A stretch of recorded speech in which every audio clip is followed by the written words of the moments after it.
안녕하십니까. YBC 뉴스 스페셜 인터뷰입니다. 네, 오늘은요, 은근과 끈기로 지역 현안을 살피는 수원시 의원 한규흠 의원님 모시고 직접 한번 얘기 나눠보도록 하겠습니다. 네, 의원님 안녕하십니까. 네, 안녕하세요. 반갑습니다.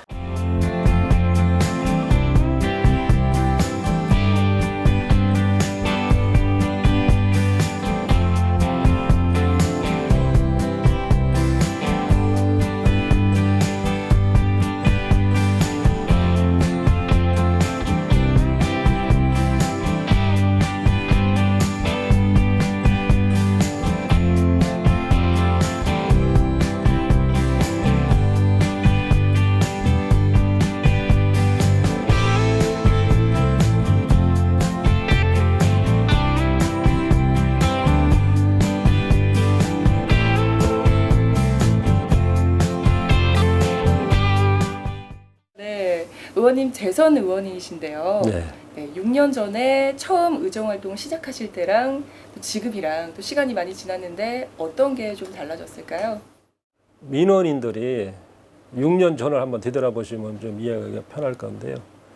우리 동사무소라든가 구청이라든가 시청에 전화를 했을 경우 정화나 응대율이 상당히 떨어졌던 것을 기억들을 하실 겁니다. 네, 콜센터 말씀하시죠? 예, 그렇습니다. 봉사를 하면서 민원이 접했을 때 동사무소 전화하면 거의 다 통화 중에 있었고요. 이러한 문제들을 제가 시의원이 돼서 제일 처음으로 접근했던 게 이게 전화 응대 부분이 있었는데요. 그것을 이제 개선한 게 지금 현재 수원시에서 사업을 하고 있는 휴먼 콜센터입니다. 189에 3,300번인데요. 서울에는 다산 콜센터가 있고요. 경기도에는 경기 콜센터가 있습니다.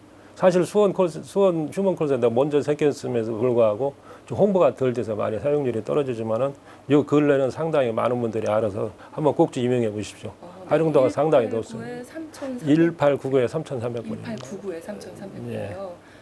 그러면은 가장 처음으로 건의하셨던 그렇게 고심하셨던 부분이 정말로 이런 시민들이 가장 기본적으로 불편함을 겪을 수 있는 것부터 고쳐 나가시는 네, 거죠. 그것이 이루어지지 않고서는 행정의 품질이 높아지지 않는다고 판단했기 때문에 지금 이 부분은요 24시간 다 전화가 됩니다. 24시간 뭐 휴일도 없고요. 다 되기 때문에 그렇게 이용하시고 지역 주민들이 실질적으로 민원을 해결하는데 저는 다 그렇지 않습니까? 동장님한테 말씀을 주신다든가 시의원한테 말씀을 주신다든가 터물 시장님한테 이렇게 하는 그런 시스템이었던 것이 189에 3,300번으로 이걸 좀 되면서 본인들이 직접 시연을 함으로써 얻어지는 성취감 때문에 상당히 긍지와 자부심, 특히 통장님들이라든가 지역 봉사자분들이 그걸 느껴서 보람을 상당히 느끼는 걸 옆에서 보면서 잘했구나 그런 거를 좀 많이 느꼈습니다. 네, 그러면은 이제 시민들의 소리가 들어오면 그게 정말로 실현이 되고 이런 좀 률이 높았나 봐요. 그렇죠. 그게 자기가 누구를 의지를 했었는데 본인이 스스로 할 수 있는 그런 기반이 닦아진 거죠. 예, 알겠습니다. 네, 제가 의원님이 이제까지 행적을 조금 보니까 그 외에도 좀 다양한 전반적인 수원시를 위한 여러 가지를 좀 하셨어요. 보니까 거리 환경 저하되는 통신선. 예. 네. 우리 연무동이라든가 영화동 우리 지역구가 상당히 그런 쪽에 속합니다. 네. 보시면은 옥상에 올라가 보면 거리 통신선이 널브러져 갖고 말도 못 합니다. 네, 알겠습니다. 보통 다른 시의 경우에는 그런 걸 어떻게 생각했는지 모르겠지만 네. 의원님의 말씀을 듣고 보니까 정말 그런 작은 부분까지 신경을 예, 제가 이제 그런 부분 왜 조사 안 해봤겠습니까? 그런데 전반적으로 그런 게 없고요. 서울에 이제 일개 구청 한두 군데에서 그런 사례가 있었던 걸 접하고서 제가 이제 더 적극적으로 하게 된 케이스인데 네. 지금은 많이 이제 확대가 되는 이런 단계에 있습니다. 지금. 네, 의원님 쓰레기 무단 투기 집중 단속과 관련해서 의원님의 손길이 닿았다고 제가 들었습니다. 네, 제가 이제 봉사의 현장에서 이제 많이 느꼈던 부분은 의회에 들어와서 이렇게 살펴보니까 쓰레기 종량제 봉투에 대해서 관심들이 너무 좀 없으신 것 같더라고요. 연무동이나 영화동이나 지동이나 마찬가지로 쓰레기 종량제 봉투가 사용률이 20%대에 머물고 있더라고요. 그래서 이건 너무나 이건 안타까운 거 아니겠습니까? 종량제 봉투가 100%도 저기 몰라도 20%라는 건 이게 말도 안 되지 않습니까? 이러려면은 오히려 종량제 봉투를 뭐 폐지하던가 다른 과목을 하던가 뭐 대안을 제시 않고서는 안 되겠걸래. 그 당시 이제 제가 그 했던 게 우리 연무동 같은 경우는 이제 그 블랙박스를 한 30대 정도 설치를 해서 사적을 해봤고 네.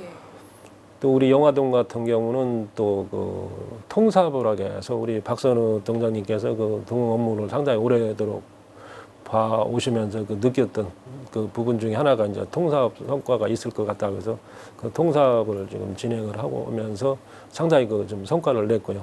우리 수원시 그 2016년도에 그 진행 베스트 세븐 그 선정에도 됐었고요. 그 동특색 사업을 한다는 건 상당한 거거든요. 그런 사례도 없었고 뭐 시장님이나 정책이라도 시 정책에 들어가는 건데 통상 그 선정이 됐었던 건데. 네, 의원님 제가 보니까 의원님이 굉장히 많은 상을 수상하셨는데 그 중에서도 조금 눈에 띄는 상이 하나 있더라고요. 네. 예, 국가보훈 공로표창을 수상하셨는데 제가 찾아보니까요, 의원님 이거를 받으신 분이 별로 안 계시더라고요. 아, 그렇습니까? 네, 이게 도대체 어떤 상인가요?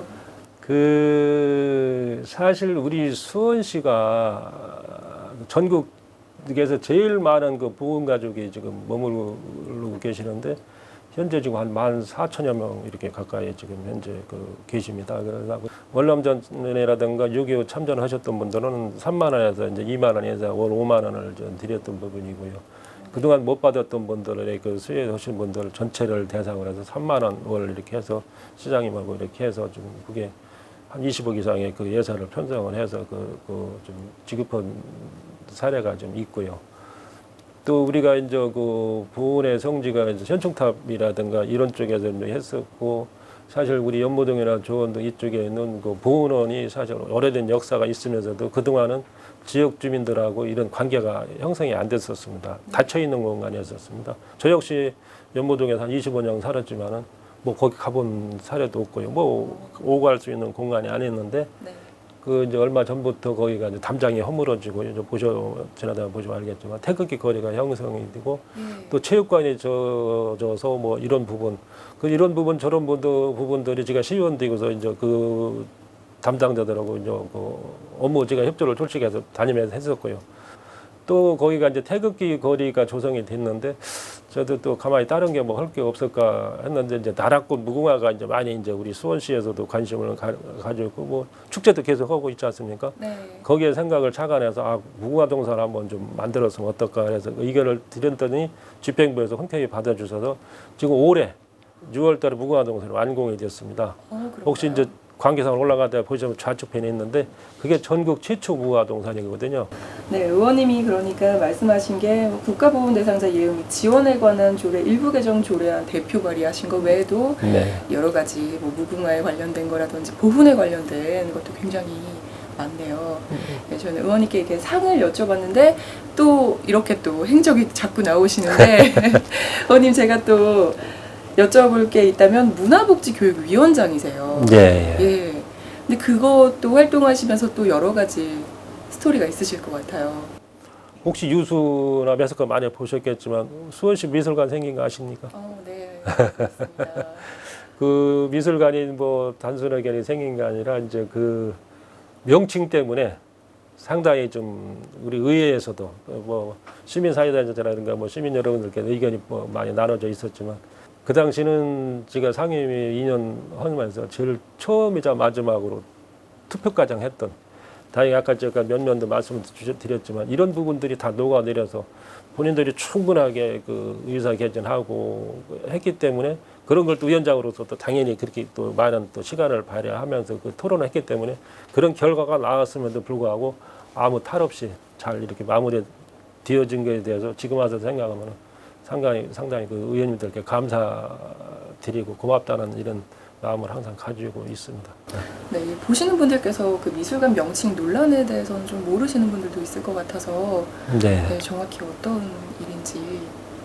그러니까 이제 그 우리가 미술관을 그 지을 때 그 이제 우리 현대산업개발이 그 터미널 그 수원 시페 터미널 뒤에 그 아파트를 지면서 좀 이익금을 한 300억 정도 가지고 기부를 해주신 거거든요. 근데 이제 단순하게 기부만 해주셨으면 우리 시에서 뭐 알아서 이렇게 했을 건데 그거다 이제 그 아이파크라는 명칭을 그게 이제 아파트 그 브랜드 아니겠습니까? 이제 그런 부분 때문에 너무 이렇게 좀 세속되는 거 아니냐 뭐 이렇게 좀 왜 수원시가 뭐가 아쉬워서 그런 또 그 아이파크라는 그 명칭을 우리가 써야 되느냐? 그 충분히 이건 이해가 가죠. 그런데 우리 집행부에서는 그래도 좀 기부해 주시는 분들의 그 뜻이 어느 정도 좀 반영되지 않느냐 이제 그런 부분 때문에 그 충돌이 됐던 거죠. 네, 문화와 예술 그리고 관광 분야의 활성화를 비롯해서 시민들의 가장 밀접한 분야를 담당하고 계신 수원시의회 한규흠 의원님 모시고 그간 의정 활동에 대해 얘기 많이 나눠봤는데요. 의원님이 좀 오래된 얘기일 수도 있지만 2010년에 전체를 아우를 수 있는 일을 하고 싶어서 출마하셨다는 그런 희망이 실천을 통해서 변화를 불러왔다는 걸 직접 옆에서 느낄 수 있는 좋은 시간이었던 것 같습니다. 네, 지금까지 YBC 뉴스 스페셜 인터뷰 시청해주신 여러분 감사합니다. 네, 의원님 감사합니다. 네, 감사합니다.